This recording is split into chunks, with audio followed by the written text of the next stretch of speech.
RMC, l'immanquable grande gueule.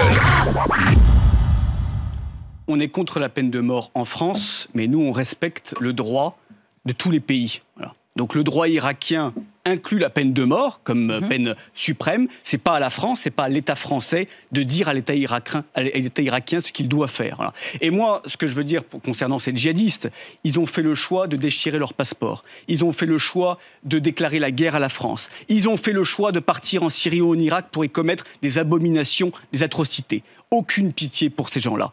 Mais donc ça veut ils dire ont que pris pour cette eux, vous responsabilité. admettez l'idée de la peine Ensuite, de mort. s'ils risquent la peine de mort, tant pis pour eux. Oui, mais donc, tant pis pour eux. Donc en fait, c'est vraiment le même raisonnement. On en parlait tout à l'heure. C'est le même raisonnement que de dire je suis contre la peine de mort, sauf pour les pédophiles. Là, vous nous dites je suis contre la peine de mort, sauf pour un Français qui sera attrapé. On va inverser la chose. Vous imaginez si l'État irakien disait à la France comment il fallait juger un ressortissant? Mais c'est ce qu'on fait nous normalement. Non, mais attendez, vous imaginez si on recevait des ordres d'un autre pays? Mais normalement, je vais vous dire... On crierait à l'ingérence. Non, mais Monsieur Odoul, normalement, la France fait en sorte que les gens n'encourent pas la peine de mort à partir du moment où nous sommes contre la peine de mort. Donc, soit à les rapatrier et les juger ici, soit effectivement... Et ce ne sont plus des Français. Ce ne sont plus des Français, voilà, ce sont des ennemis de la France. Ils ont déchiré leur passeport. Ils sont allés se ranger sous la bannière noire de l'État islamique.